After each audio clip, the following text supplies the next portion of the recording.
When tyres are first fitted to a wheel, they tend to move slightly around the rim.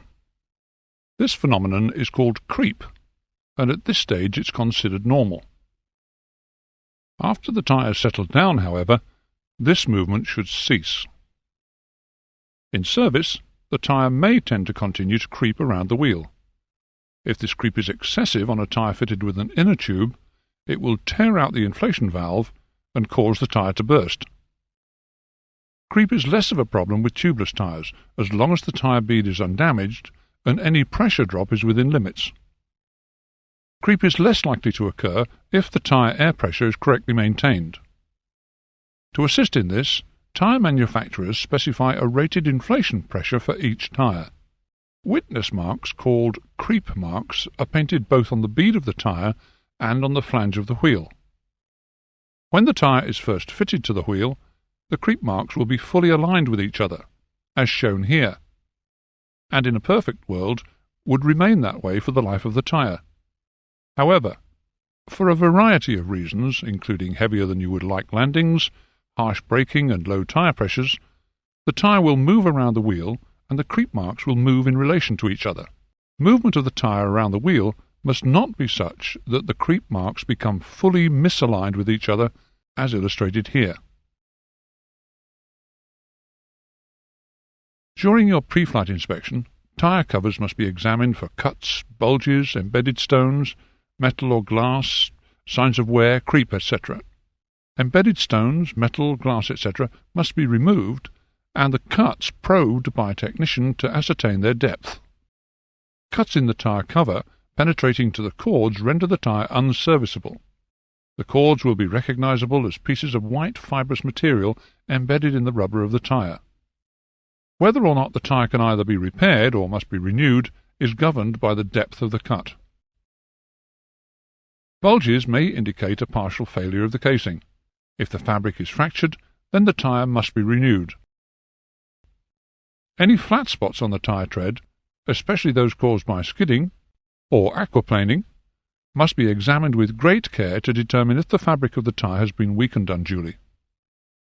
Damage caused by aquaplaning will make the rubber of the tyre look as if it has been melted, and in some cases gives it the appearance of having been bleached. If there is any doubt of the serviceability or otherwise of a tyre, then it should be rejected. Aquaplaning is a phenomenon caused by a wedge of water building up under the tread of the tyre and breaking its contact with the ground. Aquaplaning speed, measured in nautical miles per hour, is the speed that the tyre loses contact with the ground. It can be found by applying the formula aquaplaning speed equals 9 times the square root of P, where P is the tyre pressure in pounds per square inch. Or aquaplaning speed equals 34 times the square root of P, where P equals the tyre pressure in kilograms per centimetre squared. The possibility of aquaplaning increases as the depth of the tread is reduced. It's therefore important that the amount of tread remaining is accurately assessed. In common with most braking systems, aircraft wheel brakes function by using friction between a fixed surface and a moving one to bring an aircraft to rest, converting kinetic energy into heat energy. The amount of heat generated in stopping even a light aircraft is extremely large, and the bigger the aircraft, the greater the heat. Although it doesn't exactly come within the scope of this lesson, it's worth noting that the amount of heat absorbed by the brakes of a jumbo jet during an aborted takeoff is sufficient to put an elephant into orbit and cook it. The problem of dissipating this heat has been a challenge to aircraft designers and scientists for years.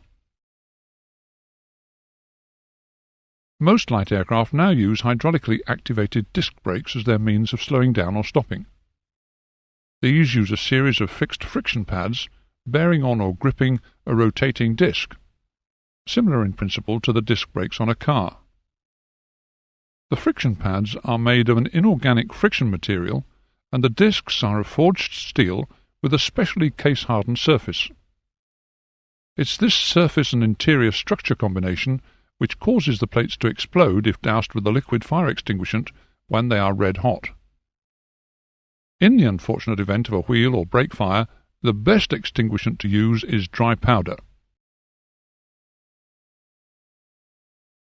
If pressure is applied to the foot brake pedals or the handbrake lever, hydraulic pressure will build up in the slave cylinder behind the piston. This pressure will cause the piston to move over within the caliper unit, pushing the brake pad against the brake disc.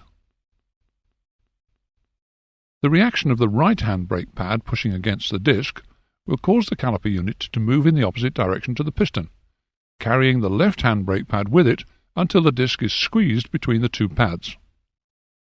The force applied to the brake pads will be proportional to the effort applied to the toe brakes. The toe brakes can be applied together, or, if differential braking is required for manoeuvring the aircraft within tight spaces, the toe brakes can be used separately. Most light aircraft have a hand-operated parking brake. When selected, the handbrake will lock the hydraulic pressure applied by the foot brakes in the brake system. Before flight, the brake system should be checked for any signs of malfunction. It will be relatively easy to check for signs of hydraulic fluid leaks. Any fluid leaking from the slave cylinders within the caliper units will either drip straight onto the ground or dribble down the sidewall of the tyre. In either case, it should be fairly easy to see. Making sure before you touch it that the brake assembly is not still hot from previous use, check that the caliper unit is firmly attached to the gear, and while you're in the vicinity, have a look at the wear on the brake pads. If you can, make sure the part of the disc upon which the brakes come into contact is bright and shiny. Any rust or pitting on the braking surface of the disc will reduce its effectiveness and may be indicative of a malfunction of the system. Any problems associated with the braking system should be rectified before the aircraft is moved.